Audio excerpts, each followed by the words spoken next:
వటసావిత్రి పౌర్ణిమ వ్రతానికి పాటించవలసిన నియమాలు ఏమిటి? అయితే ఈ సావిత్రి వ్రతం చెయ్యాలి అనుకుంటే ఏ విధంగా చెయ్యాలి, ఎక్కడ చెయ్యాలి, ఎప్పుడు చెయ్యాలి, ఎలాంటి నియమాల్ని పాటించాలి అనేటువంటి సందేహాలు ఆధునికులకి రావచ్చు. పూర్వకాలం వాళ్ళైతే ఇప్పటికీ కూడా ప్రతి సంవత్సరం ఈ వటసావిత్రి వ్రతం చేస్తూ ఉంటారు. అయితే వటసావిత్రి వ్రతం ఏ విధంగా చెయ్యాలి, సౌభాగ్యానికి దోషాలున్నాయి, సౌభాగ్యం కావాలి, వైధవ్య దోషాలు ఉన్నాయి అనుకునేటువంటి ప్రతి స్త్రీ కూడా, సౌభాగ్యం కావాలి అని కోరుకునేటువంటి ప్రతి స్త్రీ కూడా, అంటే జాతకంలో ఈ జన్మలో దోషాలు లేకపోవచ్చు, కానీ వటసావిత్రి పౌర్ణిమ వ్రతం చేయటం వలన జన్మజన్మలకి సౌభాగ్యం లభిస్తుందని చెప్తారు. కాబట్టి అలాంటి దోషాలు లేనటువంటి వాళ్ళు కూడా సౌభాగ్యం కోసం అని చెప్పేసి ఈ వ్రతాన్ని చేయవచ్చు. అయితే ఏ విధంగా చేయాలి? మామూలుగా మనకి వ్రత విధానాల్లో కనిపించేటువంటి విశేషం ఏమిటంటే త్రయోదశి నుంచి 3 రోజులు కూడా ఈ వ్రతాన్ని చేయాలి. వటవృక్షం కింద చేయాలి. ఆ వటవృక్షానికి కూడా వివాహం జరిగి ఉండాలి.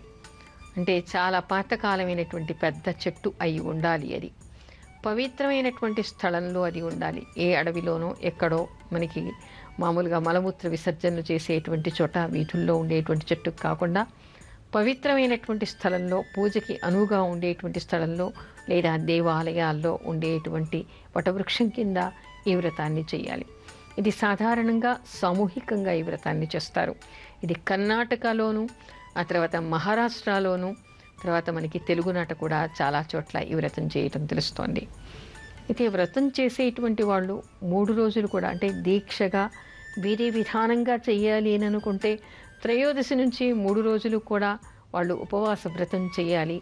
ఆ తర్వాత నిత్యం కూడా ఉదయాన్నే వటవృక్షం దగ్గరికి వెళ్ళి చెట్టు మొదట్లో నీళ్లు పోసి చెట్టుకు దీపారాధన చేసి, ఆ తర్వాత దారం దాని చుట్టూ, దూరం మంత్రాలు చెప్తూ ఉంటారు, దాని చుట్టూ కూడా ఆ దారాన్ని చుట్టాలి.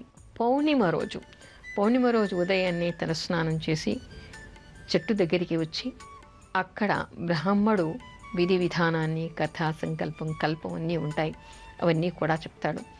అక్కడికి వచ్చి ఆ వ్రతాన్ని చేయాలి. ఆ తర్వాత అక్కడ ఏమిటంటే సాధారణంగా మంగళకరమైనటువంటి వస్తువులన్నింటినీ కూడా వాయినంగా ఇస్తూ ఉంటారు.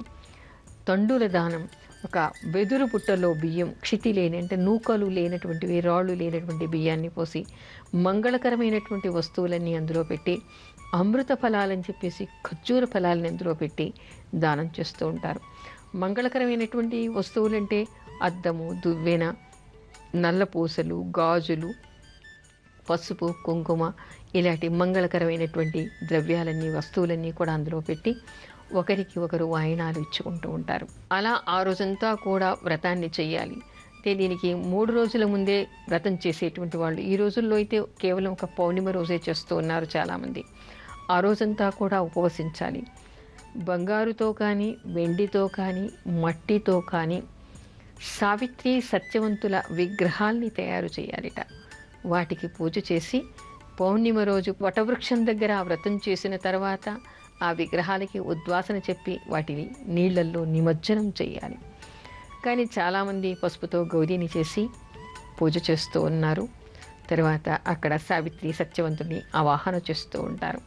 అయితే ఇక్కడ సువాసన కలిగినటువంటి పువ్వులు, ఇప్పుడు మనకి ఈ సీజన్లో దొరికేటువంటి పళ్ళు, మామిడి పళ్ళు, ఆ తర్వాత ఖర్జూర ఫలాలు, ఇలాంటివన్నీ కూడా అందరికీ పండు తాంబూలంగా ఇవ్వవచ్చు. కొంతమంది వెదురు పుట్టలో గోధుమలు పోసి మంగళకర ద్రవ్యాలు పెట్టి దానం చేస్తారు. కొంతమంది పెసలు, నానినటువంటి పెసలు వెదురు పుట్టలో పోసి దానిలో మంగళకరమైనటువంటి ద్రవ్యాలు పెట్టి దానం చేస్తారు. మరి కొంతమంది బియ్యాన్ని పోసి దానం చేస్తారు.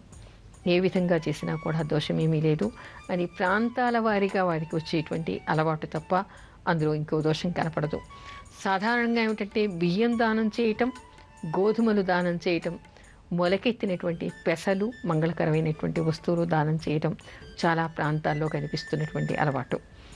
ఏది ఏమైనా ఆ రోజు నియమనిష్టలతో చేసి, ఇక్కడ ఏం చెప్తారంటే ఆ రోజు కథ చెప్పుకోవాలి, అక్షతలు వేసుకోవాలి, దానం చేయాలి.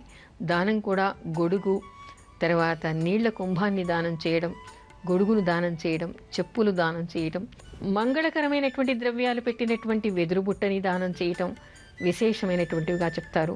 వస్త్రదానం కొంతమంది చేస్తూ ఉంటారు.